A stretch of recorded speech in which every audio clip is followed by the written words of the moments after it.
Hello friends, welcome to this session. We are going to discuss about right to development. Right to development. As you remember in the last session, we discussed about the 5 principles that form the basis of the spiritual indicators for development. We said that these spiritual indicators, because they go well with the inner reality of man, people welcome it more when these are considered in the development process, and not only physical, economical, and material aspect of development. We discussed that these 5 principles include unity in diversity, equality and justice, equality of sexes, trustworthiness and moral leadership, and we discussed about independent investigation of truth. And I'm sure you have read the material which has been provided to you for your study. You have reflected on them and you have got deeper understanding of these 5 principles. So, talking of the right to development, let us first reflect on 2 questions. First one is, how does uniqueness of everyone entitles him or entitles her to the right to development? We have discussed before that everybody is unique. Now, does that uniqueness entitle a person to the right to development? And why? And secondly, if women and children also have the right to development, what should be done so they get their rights? There was a convention by the UNO on this topic of right to development in 1986. There they adopted a universal instrument. They called it Declaration on the Right to Development, which consisted of 10 articles. You can Google it out in the internet. It's very interesting to know what did that, convention, what did it conclude.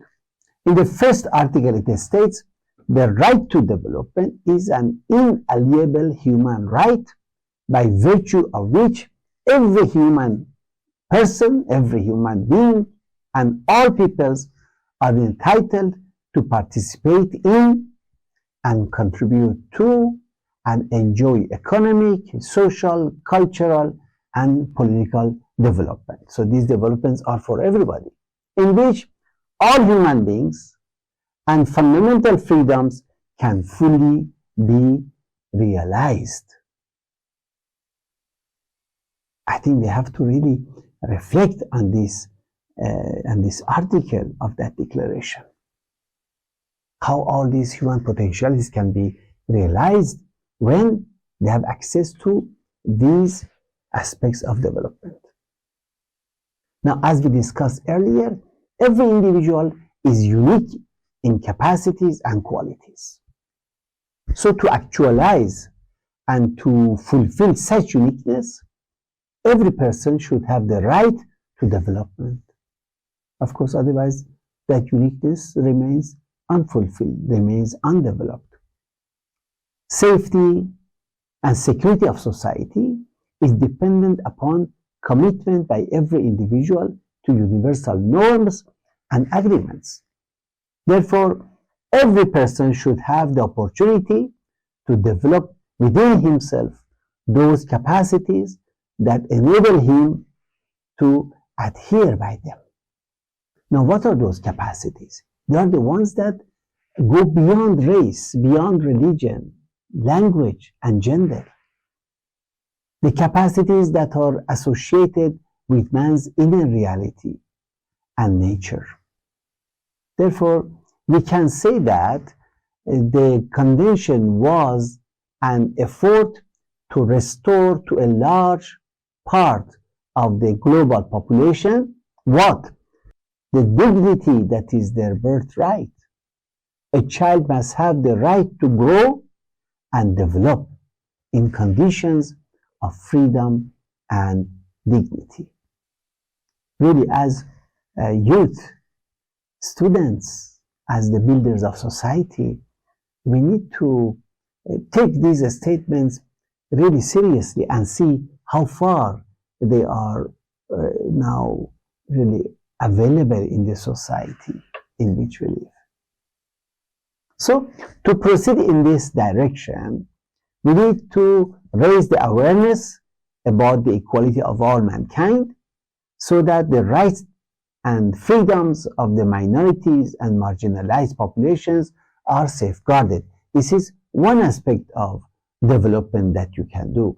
This is in fact stated in the Universal Declaration of the Human Rights, again by the United Nations. So when we talk of raising awareness, it needs to be followed by our sincere commitment to the fundamental belief that all humankind must be united in the realization of a global society.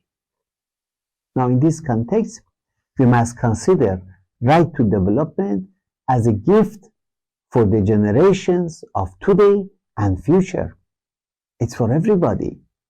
This is a freedom that should not be manipulated and undermined by political or economic circumstances and manipulations. You have a learning activity to carry out at this time. You are expected to discuss with your learning partner and give examples to show how economic and political manipulations have undermined the right to development of some people. I hope you get it. And then post your conclusion on the discussion forum. So to complete this task better, use the skills and tools of advanced internet search, and you come across some really facts that definitely may sadden you.